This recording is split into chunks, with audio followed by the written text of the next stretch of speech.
All right, so this is Kristin Catherwood with Heritage Saskatchewan on Thursday, July 16th, 2020. And I'm here chatting with Garrick Schmidt as part of the COVID-19 Culture Living Heritage Project, which is looking at people's experiences across Saskatchewan living through COVID-19 in 2020. So Garrick, thanks a lot for agreeing to be interviewed today.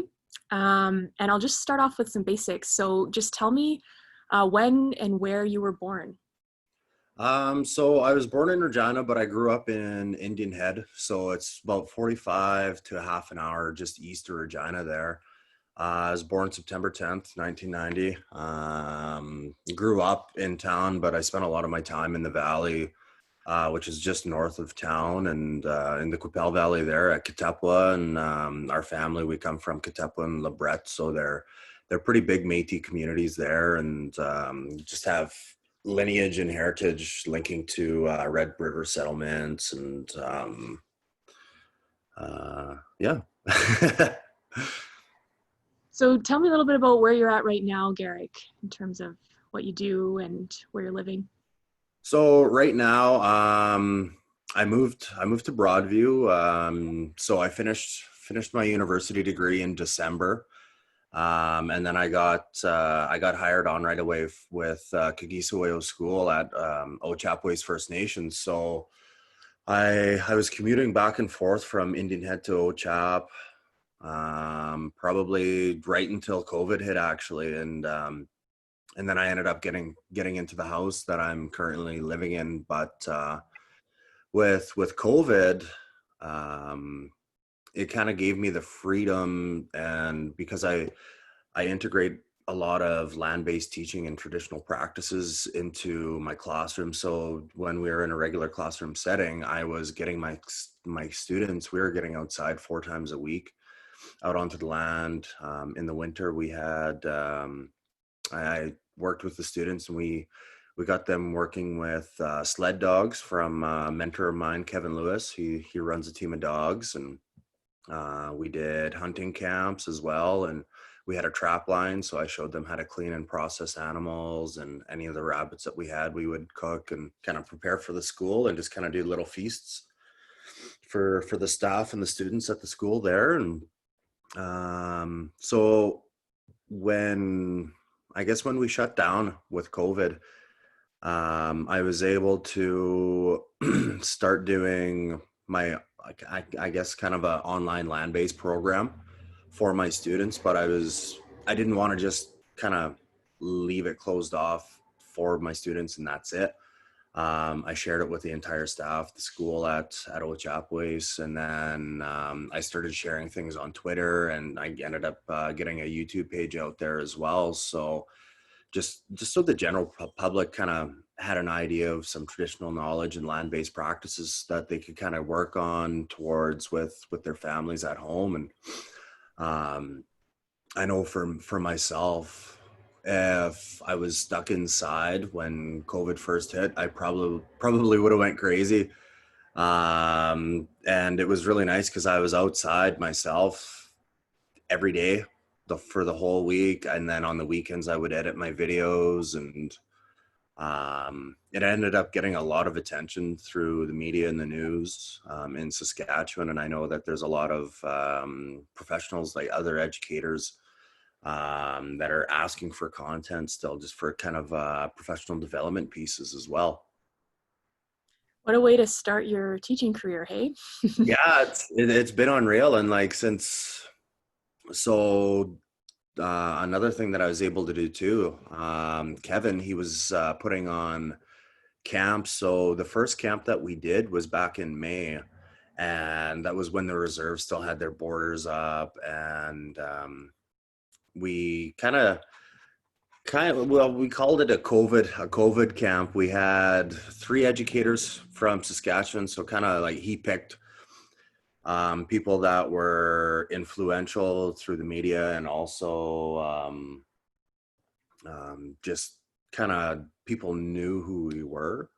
And I felt really honored and privileged to be a part of that group, just because I was so fresh, and I'm still fresh into my teaching career. And There were 3 teachers that came from Alberta as well. So with the first camp, we ended up tanning moose hides. So we went through the whole practice, and a lot of us, we've done our own hides before, but we had Brian Bird from Fort Mac. He came out and showed us a few tips and tricks, and we were able to get I think we worked on about 8 or 9 moose hides for the week, and it was unreal. Such an amazing experience. And then that was about a week long camp there, and then I think I've been up there about 5 or 6 times since then.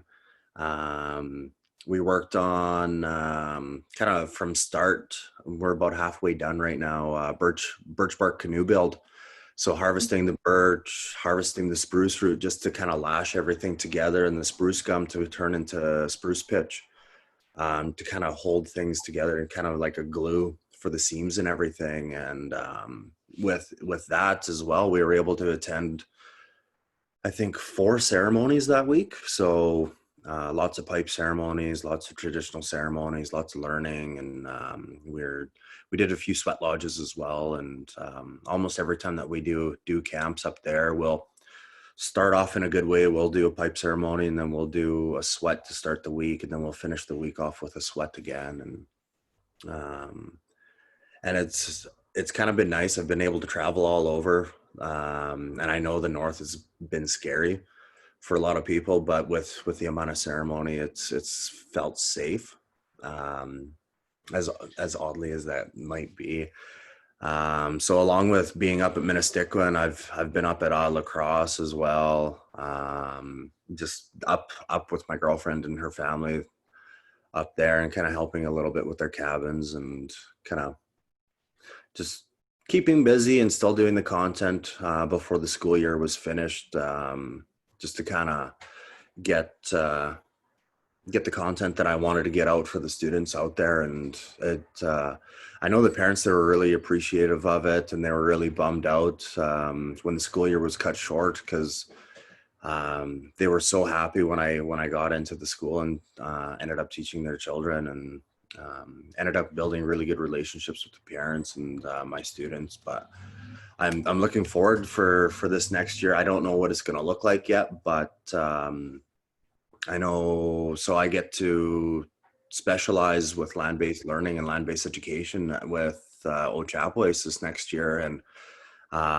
with specializing, I get to teach my grade 8s, but they'll be in grade 9, because I'm specializing for the middle years, so grade 6 to 9. And I'm really excited to I have a lot of projects and things planned for all the kids. So I really hope that I get to do face-to-face interaction learning, and I'm going to have them, we're going to build an outdoor learning space as well, just so we can kind of do our land-based teaching, not off grid, but like not in the conventional 4-wall space either, just to get the kids outside more and getting used to being outside.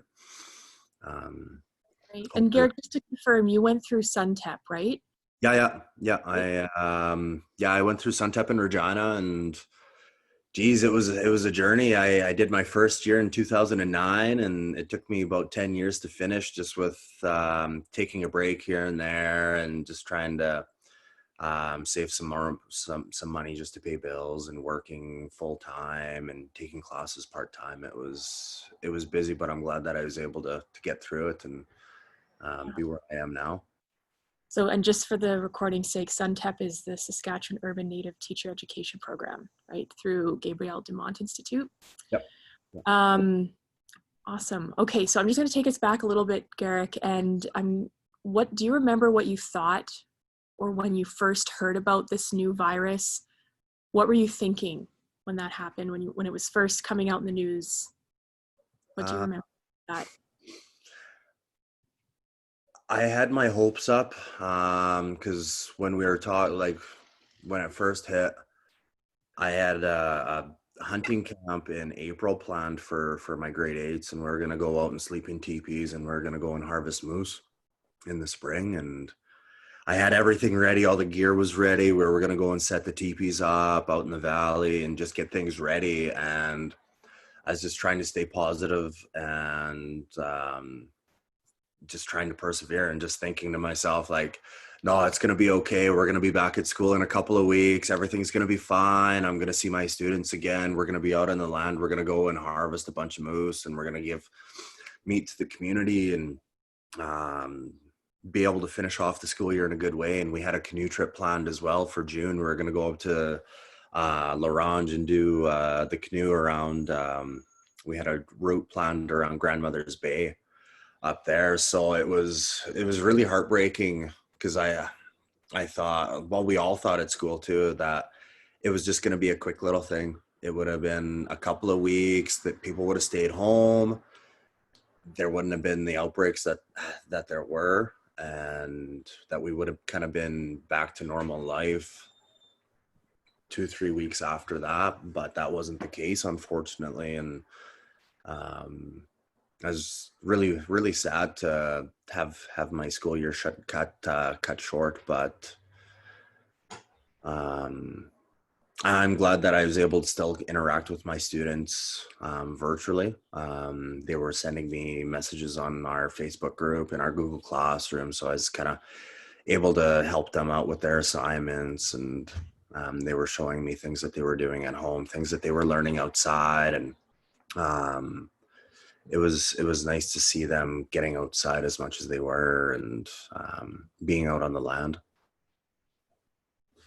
So Garrick, how was your life personally impacted by COVID-19 pandemic? What changed you? Besides, I mean, like, you had to take your job online, but was there any other changes that were really quite dramatic in your life, or did it seem like it wasn't that dramatic? Or I think it changed for the better.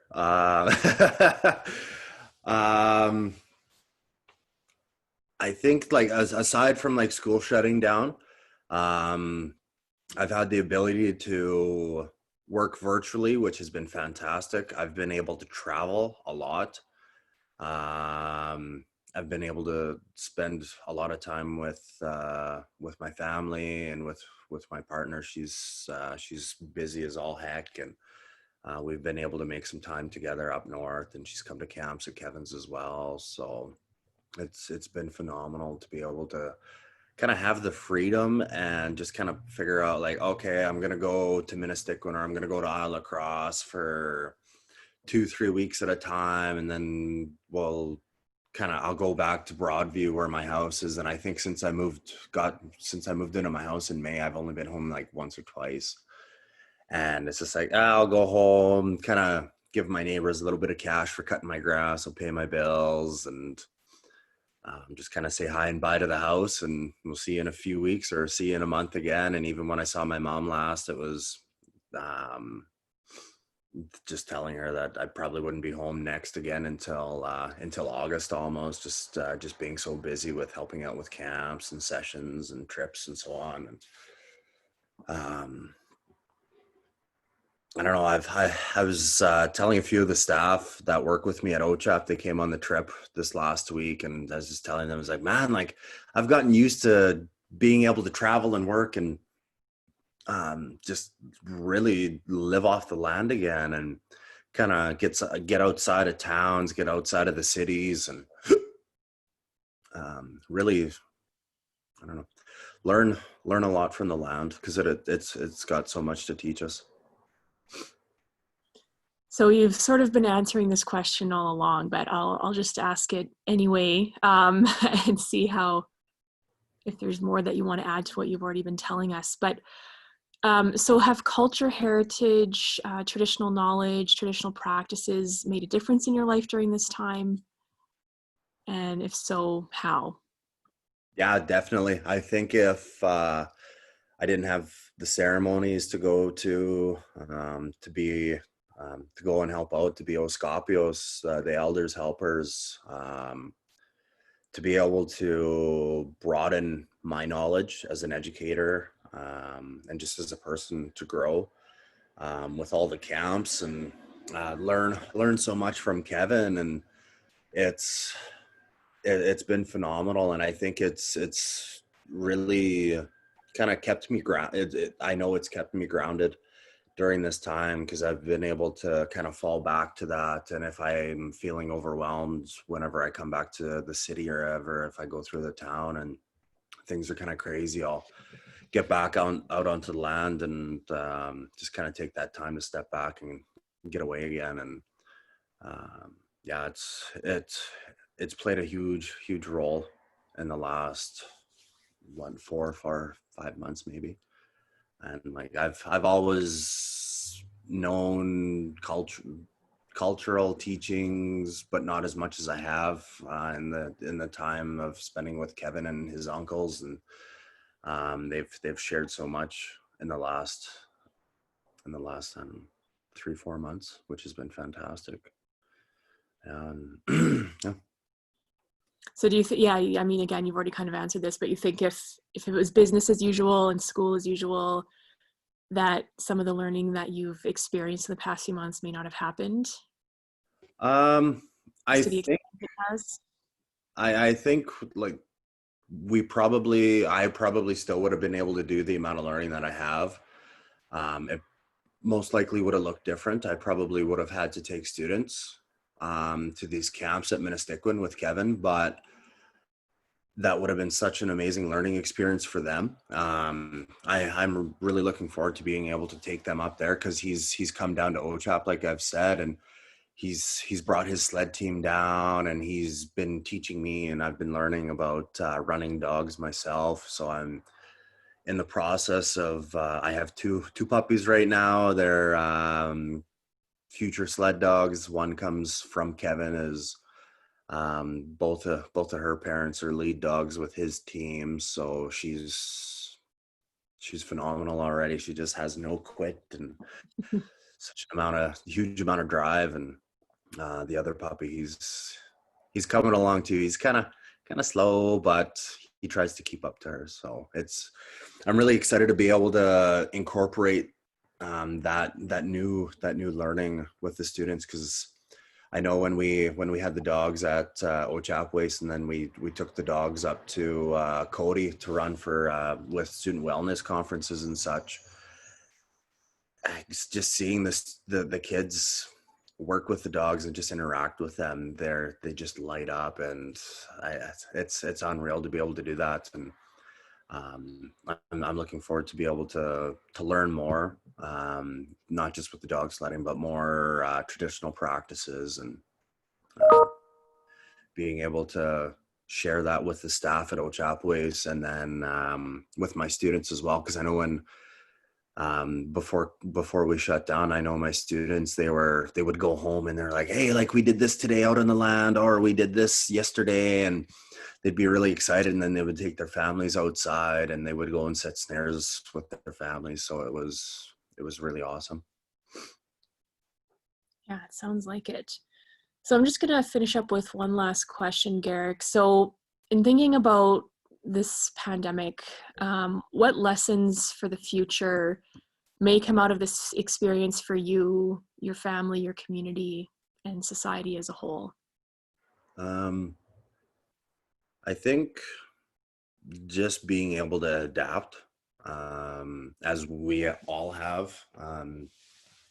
I was lucky enough when I started teaching. I created a Google Classroom in January, because I thought, well, these students are in grade 8, they're 13, 14, they love tech, they love their phones, they're gaming, things like that. So I did that, and they were able to submit assignments that way, just to kind of learn new skills before COVID was even a thing.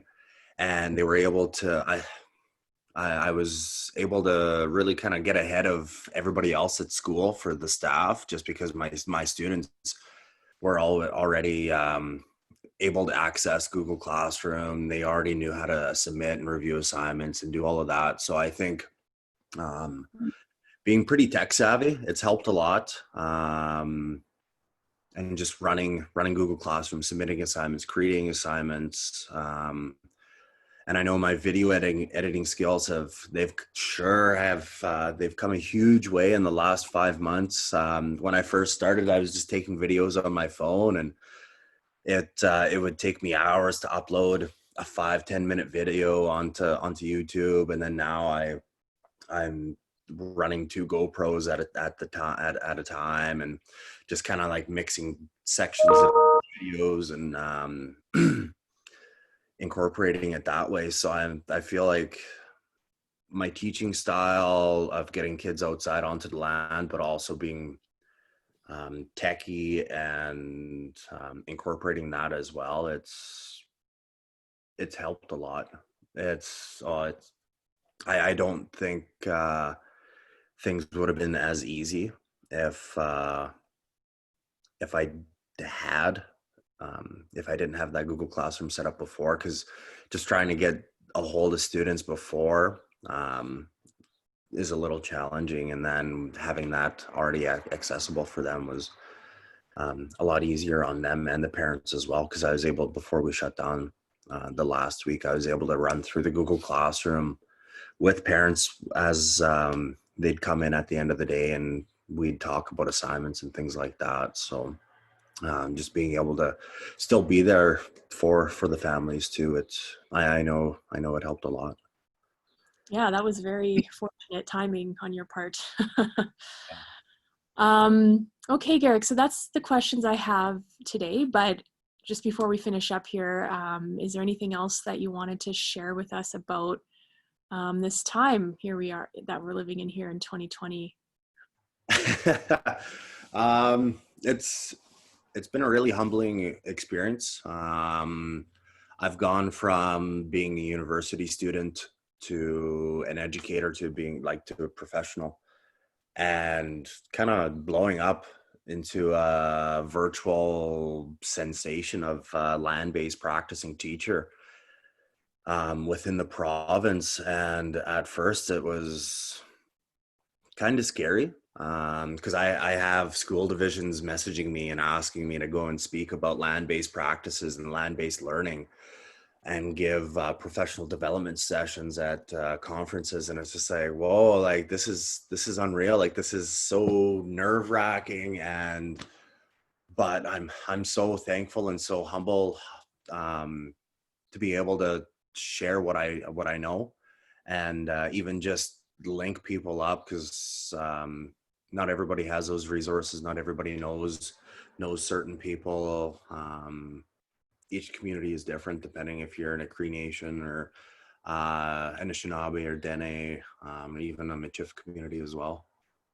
So as long as you kind of have those links, or and like even for the teachers as well, like if we're still kind of doing virtual teaching in the fall, like not being scared to take those risks. I know I was scared too, and when I first started doing videos, it's like, oh my God, like our other staff gonna think like, oh, this guy's just out in the bush just playing around and he's not doing anything. But it worked out really well for everyone's benefit for the nation there at OCHAP. So it was good.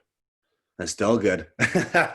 Even the training that we've done the last little while, like we've done advanced paddling training and advanced remote and wilderness first aid training too in the last little, I think 2 or 3 weeks ago in Minnesota. So it's been lots of learning. It sounds like it. Yeah. All right, Garrick, well, I'll end the interview here, but just stay on the meeting after I end the recording. But this is Kristin Catherwood with Heritage Saskatchewan interviewing Garrick Schmidt on July 16th, 2020 for the COVID-19 Culture Living Heritage Project.